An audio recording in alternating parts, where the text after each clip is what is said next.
Hey guys, welcome back to another YouTube video. Today I'm going to be checking out my new Lego MOC it's a Lego MOC and it's a custom Z-95 Headhunter. So if you don't know what that is guys, it's basically, I'll pull up a picture right on the side here, and basically it is a Republic ship used by the clones, and it's very similar to the X-Wing, but this is a custom one, so it's slightly different. So that image is what it originally looked like, but I customized it. Like I said, it's based on the Clone Wars version. I'm not sure if you might have seen it in the Clone Wars TV series. It has one heavy dual rapid fire laser cannon, which are these ones. So these are the dual. So dual means, obviously dual means two. So there's two heavy cannons. So I made them heavy because I thought, you know what, I am a bounty hunter, so I thought, why not have heavier ones? So they're a lot thicker, and it's made to be super heavy.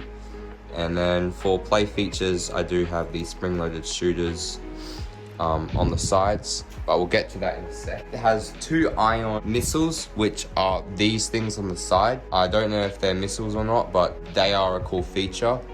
I don't know what color it'd be. I think it'd be blue, but it doesn't matter.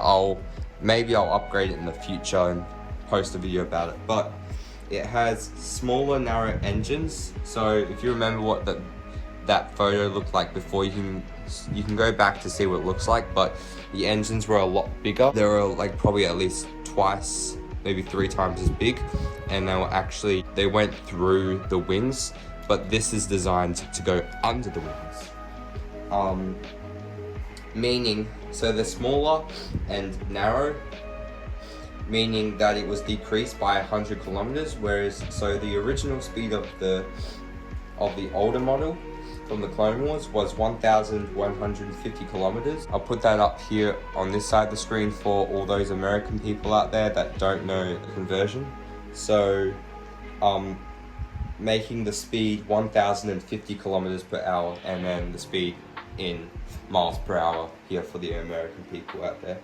So, to make up for the speed being decreased, it was equipped with a droid port and a new hyperdrive. So normally they weren't really equipped with hyperdrive.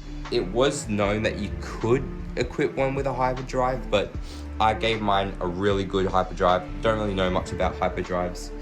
I think I need to do my research on that later. But anyway, coming back to the ship, it's a starfighter ship. So yeah, it's a starfighter. Its dimensions was about the same size as the T-65B X-Wing, or the X-Wing from the Rebellion. So, and if you want to look up how big it is, I think it's about 12 meters long by 13 meters wide by 3 meters tall, I believe. But if you want to look it up on Wikipedia or like Google, go ahead, but I'm pretty sure that's how big it is. Also, the shape, design, and dimensions of the starfighter was changed ever so slightly. So, the picture I showed you way back at the start of the video didn't have these big bulky things. Also, there was no droid port, and it didn't have these fins. So it looks ever so slightly different, as you can see. So it was also given a new paint job, or paint application. The predecessor had grey and dark red or maroon, whereas this is my own model. This has white, orange and blue accents, and a bit of random colors like dark bluish grey, light bluish grey. And if you can notice a little bit, there's hints of I don't know if I get the light right. There's hints of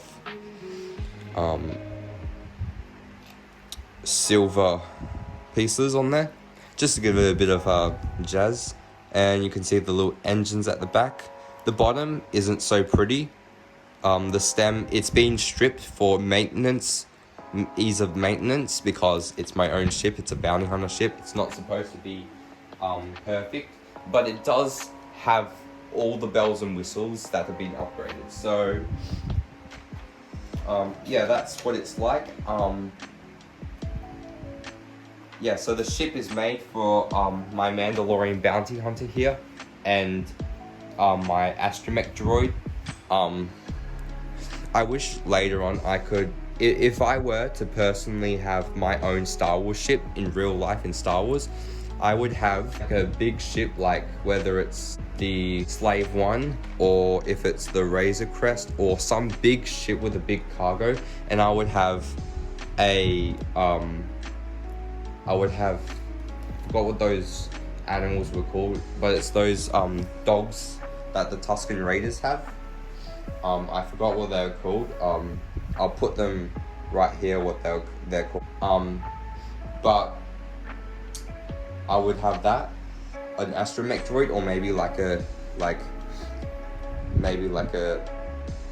assassin droid, and then I'd have myself, and I'd give the assassin droid weapons. So almost like inspiration from Embo from the Clone Wars. He was a bounty hunter and he had a dog. I think that those dogs are called Anubas. Yeah, this is what it looks like. Now that I've talked about the ship and all its features, let's get into what it looks like. So we have the droid port and the astromech droid. This is R2-D2. I don't have any other droid, so chuck that over there. Then we have me as a Mandalorian, obviously. So I have a nice jetpack. By the way, if you want to see my Mandalorian cosplay coming up, it will be done very soon. So make sure to stay tuned and check it out. I'm sorry in advance. I'm sorry, by the way, for not posting in a while. I've just been having a break from YouTube for a while, just to enjoy myself, but I'm back now. So this is my Mandalorian. We have this little piece here, this ridge. You grab that and you pull that up, and inside there's a little compartment area. So that has my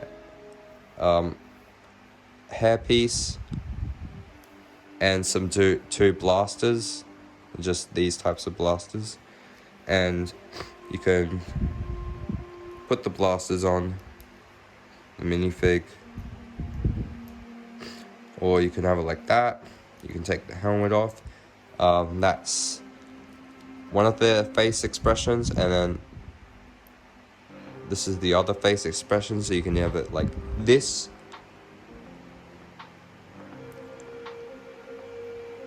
or you can have it like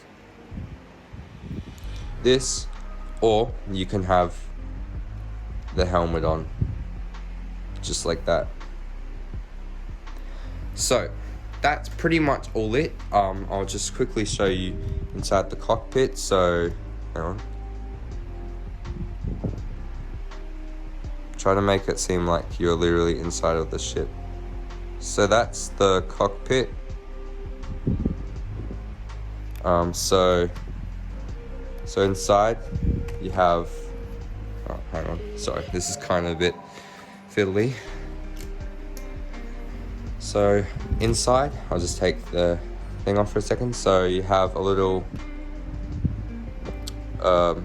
joystick.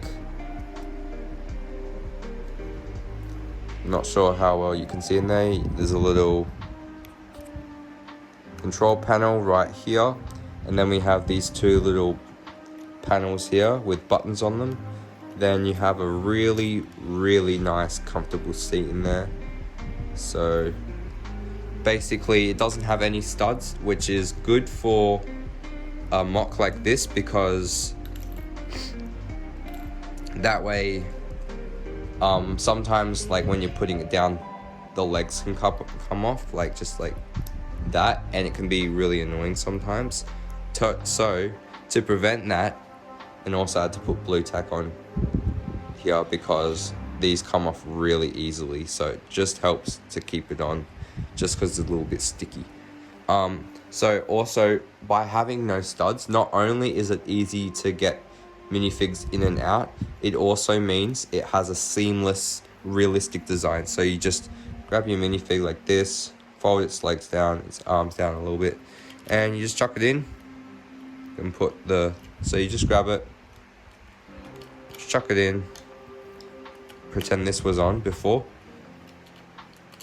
and then close the lid, put the hairpiece back and the glasses, put the droid back in, and you can switch it around. So they just work like regular spring-loaded shooters. These are the older style stud shooters, like that, just like that. They're just not really any special, but this is basically for a little stand that I made. So I'll grab that right now. This is the stand. Has these little things. I'm not sure if this is a legal building technique, but it's very flimsy, which means that when you put it on a surface, preferably a table, so you put that in. Okay, so you just put that in the thing, and it just goes like that, and then you can just put it on a table or something, and you can just have it displayed like so. So that's my 12-minute review of my build that I made. Hope you enjoyed it. If you did enjoy it, leave a like, subscribe, turn post notifications on. If you want, you guys, you don't have to if you don't want to. And have a great rest of your day, and I'll see you in my next video. Alright, bye, peace.